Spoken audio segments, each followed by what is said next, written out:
सरकार के पास में अपने रिकॉर्ड्स लेकर के आता है तो वो 100% क्रेडिट लेकर के और मैनेजमेंट अपने खाते में 100% उसको दर्शाता है, जबकि इनके खाते में केवल 5% भर देता है।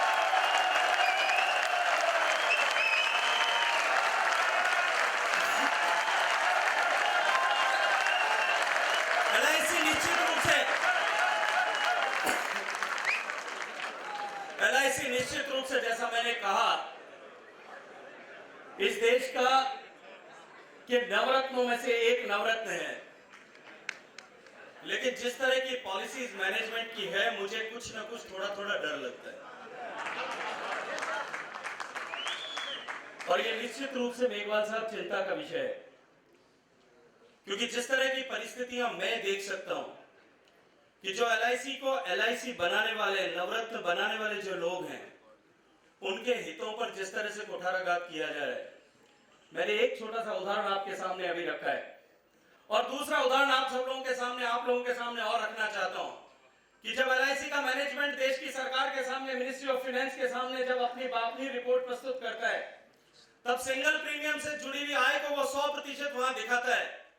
जो माइक्रो इंश्योरेंस है उसके आंकड़े कवर्ड लाइफ जो कवर है उसमें दिखाता है, लेकिन दोनों का क्रेडिट इन करने वाले अभिकर्ताओं को नहीं मिलता है।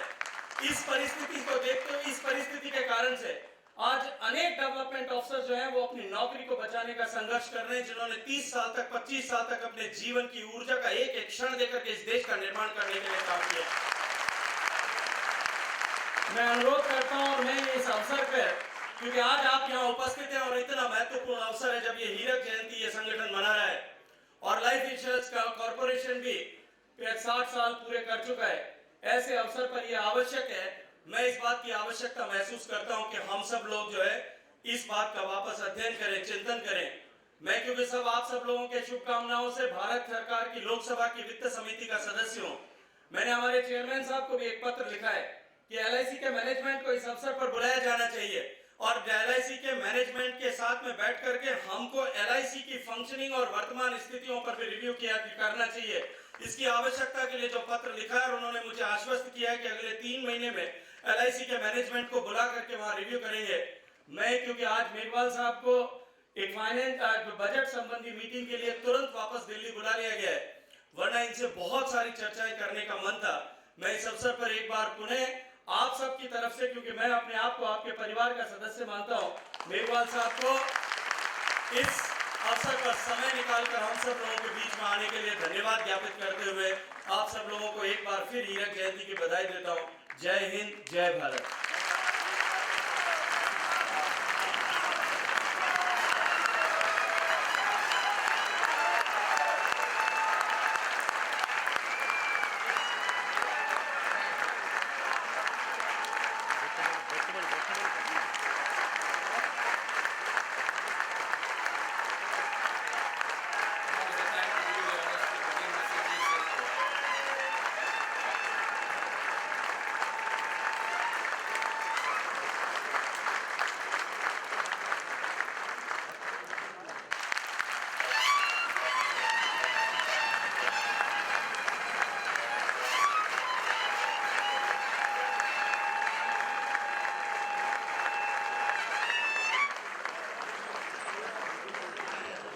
थैंक यू साथियों।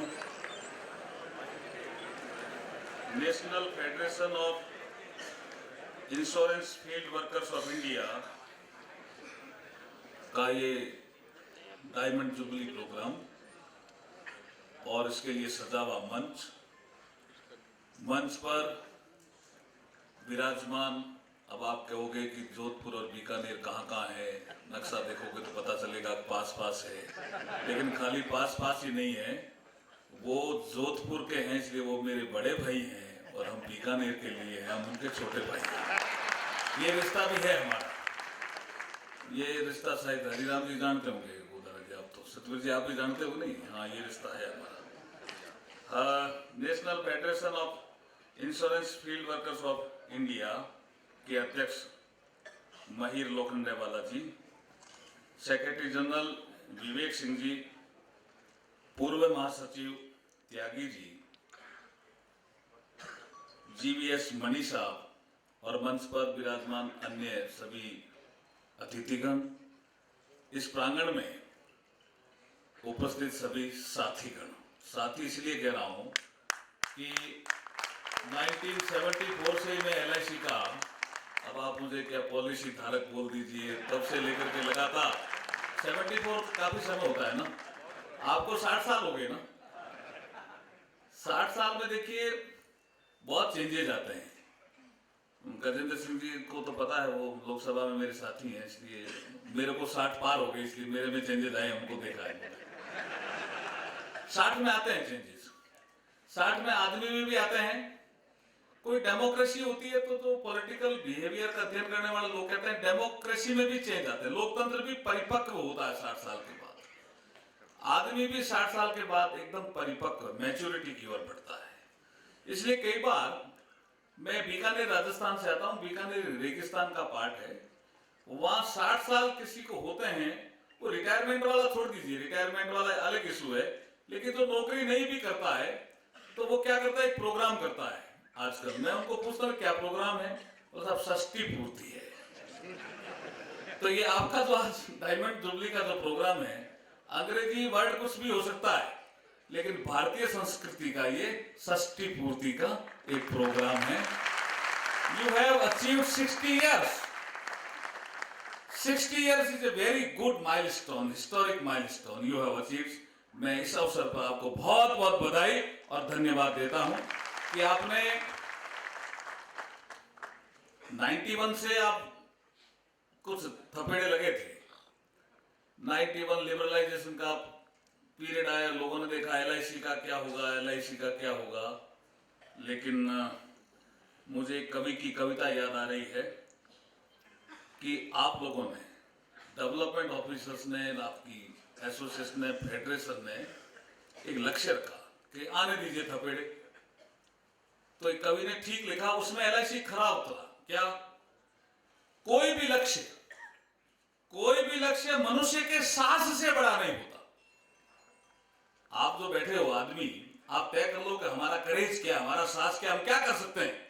तो वो कहता है कि कोई भी लक्ष्य मनुष्य के साहस से बड़ा नहीं, हारा वही जो लड़ा नहीं, लेकिन आप लड़े, इसलिए आप जीते, उस दौर से निकले। और लोगों ने कहा कि चाहे कितने ही LIC के दूसरे रूप आ जाएं, हमें तो ये भारतीय जीवन बीमा निगम ही पसंद है। ये जो साख आपने अर्जित की, ये साधारण साख नहीं थी।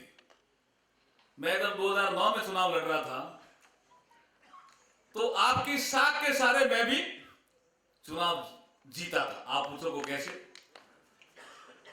क्या हुआ कि मैं 2009 में भारतीय प्रशासनिक सेवा का अधिकारी था, किसी जगह पे कलेक्टर था, तो 2009 में पार्टी ने मुझे टिकट दे दी। तो मैं चुनाव लड़ने जब गया तो उन्होंने कहा नहीं ये भी नहीं आएंगे। ये पहले हमारे यहाँ से धर्मेंद्र जी बहुत अच्छे आदमी थे, लेकिन उन्होंने कहा पहले एक्टर और फिर कलेक्टर। मैं कलेक्टर से गया था तो बोला पहले एक्टर फिर कलेक्टर, ये नहीं आएंगे जी, ये नहीं आते, इनका क्या काम है जी राजनीति में। अब मैंने देखा क्या करें, हमारी साख तो इतनी खराब है, अब क्या करें। तो जहां जाते वहीं कहते कि आप तो नहीं आओगे जी, आप AC में बैठे हुए, बड़ी गाड़ी में बैठे हुए, आप लंबी टाई लगाने वाले, आप नहीं आओगे। हमने कहा इसका उत्तर जनता को क्या दें। 1-2 मीटिंग में मैंने देखा, फिर मैंने LIC का एक नारा पकड़ा। क्या था? मैंने उनको कहा, ये मेरा पैट वर्ड था, जो बीकानेर के लोग जानते हैं, मेरे भाषण का ये पैट वर्ड होता था, मैं निश्चित रूप से आऊंगा। आपने LIC में सुना है क्या? बोला क्या? मैंने जिंदगी के साथ भी और जिंदगी के, तो मैं ये कहता था जैसे LIC में एक नारा है, जिंदगी के साथ भी और जिंदगी के बाद भी, मैं अर्जुन मेघवाल संकल्प लेता हूं कि चुनाव के साथ भी, चुनाव के बाद भी आपके बीच में रहूंगा। ये मेरा भाषण होता था। तो मैं तो खुद ही सिखाओ साहब, LIC के नारे से ही यहां तक पहुंचा। इसलिए मैं LIC के लोगों को कैसे भूल सकता हूं। मैं LIC के लोगों को बहुत याद करता हूं। और ये नारा मैंने जब आपके LIC के 60 साल का बॉम्बे में प्रोग्राम हुआ था तो LIC के मैनेजमेंट के सामने भी रखा। तो आपके चेयरमैन उस समय दूसरे तब नए आ गए, शर्मा जी उस समय संचालन कर रहे थे। उन्होंने कहा यार वंडरफुल, आप इस नारे, तो मैंने कहा इस नारे के बाद बड़ा विवाद हुआ। एक वे हमारे सीनियर डिविजनल मैनेजर थे, वो आए कि साहब कुछ लोग कह रहे हैं कि आप ये नारा यूज कर रहे हो LIC का, तो ये तो सरकारी नारा है, कोई चुनाव आए कोई शिकायत करेगा। मैंने करने दो ना, आपको क्या तकलीफ है। फिर वो चुनाव में जीत गया। फिर किसी ने कहा कि ये आपने नारा यूज किया, आपने LIC ने कुछ दिया क्या आपको? मैंने कहा कैसे? कि हर मीटिंग में आप LIC का नाम ले रहे थे, इसका मतलब आप LIC के एजेंट हो। मैंने कहा मैं LIC का एजेंट तो नहीं हूं, लेकिन LIC जैसा काम करने वाले हर ऑर्गेनाइजेशन का एजेंट जो इस भारत को आगे बढ़ाना चाहता है, जो भारत को श्रेष्ठ और उन्नत बनाना चाहता है, LIC भी भारत को श्रेष्ठ भारत और उन्नत भारत बनाने में लगी हुई है। अभी जैसे त्यागी जी ने जिक्र किया कि LIC जब डिविडेंड का चेक देते हैं तो हमारा सीना फूल जाता है, हमारा खून थोड़ा ज्यादा हो जाता है शरीर में कि LIC ने डिविडेंड का चेक दिया। मैं कहता हूं कि LIC खाली चेक ही नहीं देती है, आजकल भारत सरकार को लोन भी देती है। जितने भी इंफ्रास्ट्रक्चर के बड़े बड़े प्रोजेक्ट हैं वो LIC के लोन के सारे, और LIC लोन कहां से दे सकती है? आपके कारण LIC लोन देने में सक्षम है। इसलिए मैं आपका अभिनंदन और आपका अभिवादन करने आया हूं इस प्रोग्राम में। साथियों, मैं एक बात कहकर के मेरी बात को समाप्त करूंगा। सर्विस रूल्स की बात करी, आपका जो सिंगल प्रीमियम है, सिंगल प्रीमियम पर जो क्रेडिट है वो 5% की बात करी शेखावत साहब ने। आप निश्चित मानिए, क्योंकि आप उस परंपरा के साक्षी हैं। मेरे को क्या आज एक दिल्ली में अर्जेंट मीटिंग आ गई, अदरवाइज मेरी बोलने की थोड़ी आदत ज्यादा है, लेकिन थोड़ा कम करूंगा अभी। क्यों भैया है 2 मिनट है? क्या हुआ, एक बात याद आ गई, कह दूं क्या? एक थोड़ा सा एक विवरण है, थोड़ा हल्का सा, आपके लिए भी उपयुक्त है, संगठन के लिए भी उपयुक्त है, संगठन में कहीं कहा जा सकता है। क्या हुआ, एक 1944 में 44-45 के आसपास बॉम्बे से, अपन बॉम्बे में बैठे हैं, बॉम्बे से एक वांट निकली, वैकेंसी आई हीरो बनने के लिए। हीरो बनने के लिए उस समय क्रेज होता था, भाई 6 फुट से ऊपर लंबाई होनी चाहिए, गोरा होना चाहिए, गाल लाल होने चाहिए, ऐसा होना चाहिए, बॉडी ठीक होनी चाहिए। तो दिल्ली के एक आदमी ने अप्लाई कर दिया। अप्लाई कर दिया तो उसका इंटरव्यू लेटर आ गया। इंटरव्यू लेटर आया तो वो दिल्ली के, जो दिल्ली ओल्ड स्टेशन है, वहां से मुंबई के लिए, उस समय बॉम्बे कहते थे इसको, दिल्ली बॉम्बे की ट्रेन चलती थी, उस ट्रेन के लिए वो टिकट लेकर के बैठने लगा। तो उन्होंने देखा कि इस डब्बे में तो बहुत भीड़ है, मैं इसमें कैसे बैठ सकता हूं, इसमें तो बैठना का संभव नहीं है। तो उसने देखा, वो सिगरेट पीने की थोड़ी आदत थी, वो बाहर गया एक दुकान पे छोटा, और उसने सिगरेट ली। सिगरेट पीते समय, इसलिए सिगरेट भी नहीं पीनी चाहिए, सिगरेट पीते समय नेगेटिव थॉट आता है, उसके भी नेगेटिव थॉट आए। आप अगर कोई पी रहे हैं तो छोड़ देना भैया। नेगेटिव थॉट आए, उसने उस छोटी सी दुकान में एक रबड़ का सांप देखा। उसने देखा ये रबड़ का सांप ठीक है ये। उसने कहा कितने का है? उसने कहा 5 पैसे का। वो कच्ची पैसे का था। बोले यार बहुत महंगा है। बोला दे दो। लिया। लेकर के उसने क्या किया, ट्रेन का 3rd गियर्स का एक डब्बा था, उसके नीचे उसने रबड़ का सांप डाल करके लोगों को कहा सांप सांप सांप। लोगों ने कहा वो पूछ दिखा उनको, तो लोगों ने देखा सांप है इसको, तो लोग तो सारे बाहर निकल गए। बाहर निकल गए तो देखा बहुत अच्छा हो गया। उसके एक गमछा था और उसने हल्का सा, थोड़ी हवा चल रही थी, हल्का सा एक पंखा भी चल रहा था, ऊपर उसने बिछा करके उस पर सो गया। 4 घंटे बाद वो जगा। 4 घंटे बाद वो जगा तो उसने लाइटें देखी, तो उसने देखा कोई स्टेशन आया हुआ दिखता है। बाहर निकला, उसने देखा कि भाई ये कौन सा स्टेशन? उनका दिल्ली। बोला दिल्ली कैसे साहब? मैं तो उस समय चढ़ा था, बॉम्बे के लिए रवाना हुआ था। तो उन्होंने कहा ये तो दिल्ली है साहब, आपको कोई तकलीफ है तो स्टेशन मास्टर से बात करो। उस समय स्टेशन मास्टर भी बड़ा आदमी होता था। ये किसी ने दिल्ली स्टेशन पे बुक लिखी, उसमें है ये स्टोरी। उन्होंने कहा स्टेशन मास्टर से बात करो। वो गया स्टेशन मास्टर पे, उसने कहा क्या हुआ भाई? मेरे पास टिकट है बॉम्बे की। तो बोला आप किसमें थे यार? वो बॉम्बे जाने वाली ट्रेन जिस डब्बे में सांप निकल गया था उसमें थे क्या? हाँ उसमें था। तो बोला ऐसा हुआ कि हमारे यहाँ एक सपेरे की परंपरा तो है, सपेरा आता है, सांप निकल जाता है तो निकाल देता है, कई बार आसपास भी होता है तो भी कर ला। सपेरा आज छुट्टी पे था, तो उसकी जगह कोई दूसरा आदमी था, वो भी काम नहीं जानता था। तो हमने देखा क्या करें यार, ये यार ट्रेन लेट हो रही है, तो हमने तो भाई साहब वो डब्बा काट दिया था उस ट्रेन से, और डब्बा काट दिया था और ट्रेन तो रवाना हो गई 4 घंटे पहले। आप यहाँ हो क्या? अब इस पूरे घटनाक्रम से क्या निकलता है एक सारांश, कि जो अपने सह यात्रियों को धोखा देने का प्रयास करता है उसको क्षणिक आराम तो मिल सकता है, लेकिन मंजिल नहीं मिल सकती साथी। आपके कुछ सह यात्री आए थे, उन्होंने कोशिश की कि जैसे उस लड़के को 4 घंटे का आराम मिला ना, उनको भी लगा कि ये करो, LIC ऐसी है, यूं हो जाएगा, हम ये कर देंगे, ऐसा करते थे कुछ लोग। आपने भी देखा होगा ना, आप तो भूख हो, लेकिन उनको 4-5 घंटे का क्षणिक आराम जैसे उस लड़के को मिला ना, वैसा ही मिला उनको। मंजिल नहीं मिली, मंजिल आपको ही मिली। इसलिए जब आप मंजिल प्राप्त करने में इतना संघर्ष कर सकते हो, इतना सांस ले सकते हो, तो ये तो बहुत छोटे काम है सर्विस रूल वाले और ये प्रीमियम वाले। निश्चित रूप से हम इस पे रीलुक करेंगे, निश्चित रूप से। जब आप LIC को नवरत्ना बना सकते हो, जब आप ये प्रण ले सकते हो कि भारत एक श्रेष्ठ भारत और उन्नत भारत बनना चाहिए, तो हम इसके 2 छोटी डिमांड जो शेखावत साहब ने रखी है, इस पे रीलुक क्यों नहीं कर सकते? निश्चित रूप से इस पे रीलुक करेंगे और जो कुछ भी सुझाव इन्होंने दिया है उस पर विचार करेंगे। एक बड़ा विषय आजकल चल रहा है पूरे देश में, कि पूरे देश में क्या संसार में चल रहा है कि 21वीं सदी किसकी होगी। यह बड़ा विषय है। किसी जमाना में किसी ने कहा था कि 21वीं सदी एशिया की होगी, हम भूल गए। लेकिन जैसे ही इंग्लैंड यूरोपियन यूनियन से अलग हुआ, जैसे ही तेल का संकट आया, तेल के भाव बहुत फ्लक्चुएट हुए, जैसे ही अमेरिकन इकोनॉमी में भी थोड़ा सा ठहराव आया, लैटिन अमेरिका की ब्राजील बहुत आगे बढ़ रहा, लेकिन ब्राजील की जो मुद्रा है वो डाउन गई। तो Latin America, Africa, America, Europe में भी स्पेन, ग्रीस, इसमें सब पे संकट।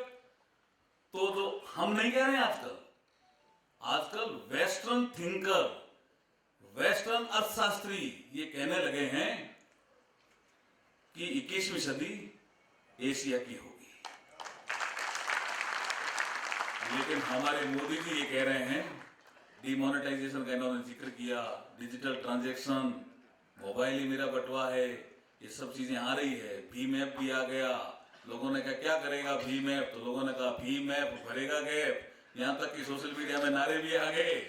लेकिन ये मैं कह रहा हूं कि सारे थिंकर ये कह रहे हैं कि 21वीं सदी एशिया की होगी। अब एशिया में भी बहुत बड़े बड़े देश हैं, लेकिन मोदी जी कह रहे हैं कि 21वीं सदी एशिया की होगी, लेकिन एशिया में भी भारत की होगी। वो आपके कारण कह रहे हैं। आप जो मेहनत कर रहे हैं, आप जो उन्नत भारत बनाने का सपना लेकर के बैठे हैं, आपने जो साहस दिखाया है काम करने का, आपने जो अनुशासन दिखाया है, आपने जो निष्ठा दिखाई है, आपने जो लगन दिखाया है, उसके आधार पर उन्होंने कहना शुरू किया है कि 21वीं सदी एशिया की होगी, लेकिन एशिया में भी भारत की हो। और भारत में भी भारतीय जीवन बीमा निगम इस सपने को पूरा करने में अपना पूरा योगदान देगा, ऐसा मुझे पूरा विश्वास है। और जो आपने 2 मांगे रखी है, वो जो मेरे मंत्रालय से संबंधित है, इसमें निश्चित रूप से मैं रीलुक करूंगा, रिविजिट करूंगा। आपको जो भी कुछ हमें देना है, उस देने के लिए कोई वार्ता करनी पड़ी तो वार्ता करेंगे, क्योंकि पारदर्शी प्रशासन, गुड गवर्नेंस का ये लक्षण है कि समय समय पे आप उसको रिविजिट करते रहो। रूल्स कभी बढ़ते हैं, उस समय की परिस्थितियां कुछ और होती है। 60 साल आपने LIC ने रास्ता तय किया, तो आपने कई रूल्स बदलते हुए देखे हैं। तो जब कई रूल्स बदलते हुए देखे हैं, तो ये रूल्स भी बदल सकते हैं। बहुत बहुत धन्यवाद। जय हिंद, जय भारत। आपने बुलाया, स्वागत किया, उसके लिए बहुत बहुत धन्यवाद। A very big round of applause for our Honorable Minister. I request Satyavir ji, Zonal President North Zone, and Hariram Chaudhary, Divisional President Bikaner, to join our All India President and Secretary General to do the honors.